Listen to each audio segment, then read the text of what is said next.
नमस्कार मेरे दोस्तों। देखिए, हम लोगों ने पिछला वीडियो में ट्रायंगल के कुछ ही क्वेश्चन किए थे, शायद 5-6 क्वेश्चन किए थे। अब अगला देखिए, इसमें टाइप बदल गया है। इसको तो बिना किसी देरी के वीडियो स्टार्ट करते हैं। आप लोग ध्यान से देखिएगा तभी समझ में आएगा। है बहुत आसान, खाली ध्यान लगाना है बस। देखिए, यहाँ पे बोला है इसमें कि दी हुई आकृति में त्रिभुजों की संख्या बताइए। तो बताया क्या था, अगर इस तरह रहता है, जैसे इस तरह कोई पिछला वाला वीडियो में बताए थे, इस तरह रहता था तो क्या करते थे कि इस बेस पे देखते थे इस पॉइंट से कितना मतलब बन रहा है, 1 2 इसको जोड़ के क्या कर देते थे, 3 हो जाता था। अब देखना क्या है कि इस पॉइंट से इस बेस पर देखिए कितना ट्रायंगल बन रहा है। तो क्या कीजिए, सिंपल नंबरिंग कीजिए, 1 2 3 4 4 एंड इसको आपस में जोड़िएगा तो कितना मिलेगा, 10। ठीक है।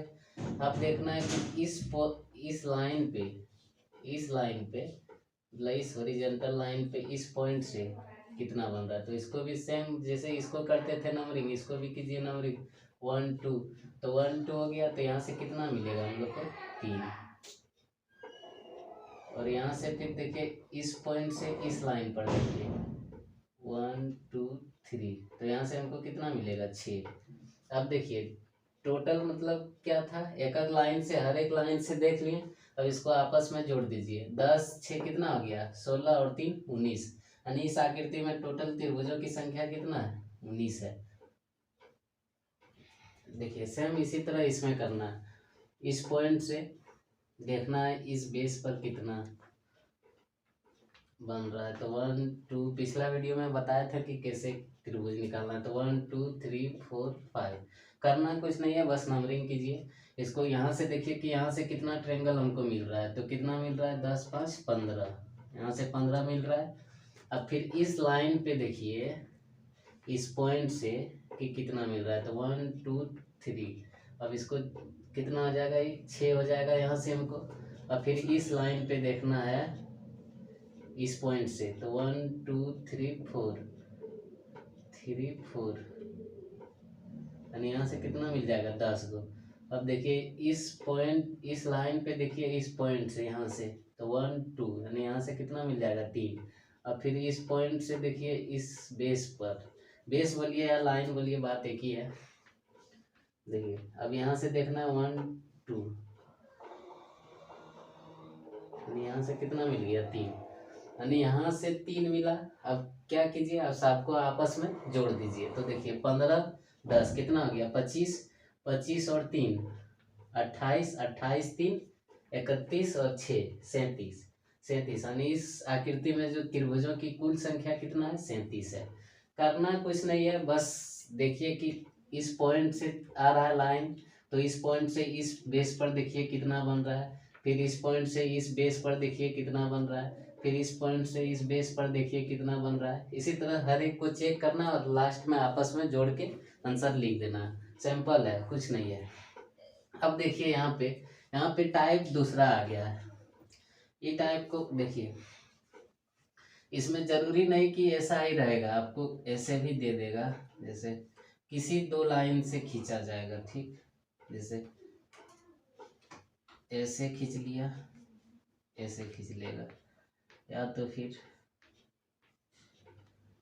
ऐसे खींच लेगा और ऐसे खींच लेगा, या फिर एक ये वाला है ये है, या फिर ऐसे खींच लेगा।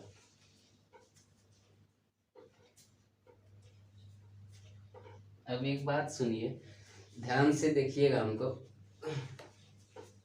कि इस तरह का अगर रहेगा तो देखिए कि इस पॉइंट से कितना लाइन खींचा गया। ये मतलब अगर किसी दो बिंदु से, किस त्रिभुज के किसी दो बिंदु से अगर समान रेखा खींचा गया है, जैसे समान करने का मतलब है अगर यहाँ से एक खींचा गया है तो इस बिंदु से भी किसी एक और बिंदु से भी एक और रेखा खींचा जाएगा। अगर यहाँ से हमको दो रेखा खींचा जाता है, यहाँ से अगर दो रेखा खींचते हैं तो यहाँ से भी दो रेखा खींचा जाता है। तो उस तरह करना क्या है, जब समान मतलब किसी दो बिंदु से समान रेखा खींचा जाए तो करना कुछ नहीं है, कीजिए क्या, उसको अलग अलग नंबरिंग कीजिए, 1 2 और जो बड़ा वाला है इसका क्यूब कर दीजिए। 2 का क्यूब कितना आ जाएगा 8। 8 इसका आंसर हो जाएगा। यानी इस आकृति में त्रिभुजों की कुल संख्या कितना हो जाएगा 8। इसी तरह नेक्स्ट बताते हैं, देखिए ध्यान से। देखिए हमने बोला कि नंबर ऑफ लाइन जो होना चाहिए किसी दो बिंदु से क्या होना चाहिए, समान होना चाहिए। यानी रेखा की जो संख्या मतलब लाइन की जो संख्या होना चाहिए, यानी इस पॉइंट से अगर 2 रेखा खींचा गया है तो किसी और एक पॉइंट से 2 रेखा खींचा गया होगा, तभी ये रूल काम करता है। जैसे देखिए इधर से इस रेखा से कितना, किसी दो बिंदु से समान मतलब नंबर ऑफ लाइन क्या होना चाहिए, इक्वल होना चाहिए। देखिए यहाँ पे जैसे इस बिंदु से इस बेस पर कितना रेखा खींचा गया, 1 और 2, और इस बिंदु से कितना खींचा गया, 1 2। तो करना कुछ नहीं है, बस अलग अलग नंबरिंग कीजिए 1 2 3, और बड़ा वाला का क्या कीजिए, क्यूब कर दीजिए। तो कितना हो गया 27। यानी इस आकृति में त्रिभुजों की कुल संख्या कितना होगा, 27 होगा। बस इसी तरह सेम है। देखिए नंबर ऑफ लाइन बराबर रहेगा तब, नंबर ऑफ लाइन बराबर रहना चाहिए। जैसे इस बिंदु से इस बेस पर कितना लाइन है, 1 2 3 लाइन है, और इस बिंदु से इस बेस पर कितना है, 1 2 3। देखिए समान है। तो तब क्या करना है कि अलग अलग इसको नंबरिंग कीजिए, 1 2 3 4 4 किया, और बड़ा वाला का क्या कीजिए, क्यूब कर दीजिए। तो 4 का क्यूब 64। यानी इस आकृति में त्रिभुजों की कुल संख्या कितना हो जाएगा, 64। सेम उसी तरह नंबर ऑफ लाइन इक्वल है, करना कुछ नहीं है, बस नंबरिंग कीजिए 1 2 3 4 5। बड़ा 5 है तो 5 का क्या कीजिए, क्यूब कीजिए। तो 5 का क्यूब कितना होता है, 125। यानी इस आकृति का क्वेश्चन कितना हो जाएगा, मतलब आंसर कितना हो जाएगा, 125।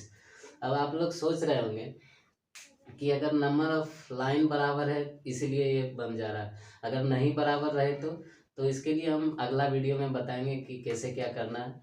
और दोस्तों मेहनत लगता है, थोड़ा लाइक शेयर और सब्सक्राइब जरूर कीजिएगा, तभी बढ़ावा मतलब हौसला मिलता है कुछ करने का। थैंक यू, मिलते हैं अगले वीडियो में।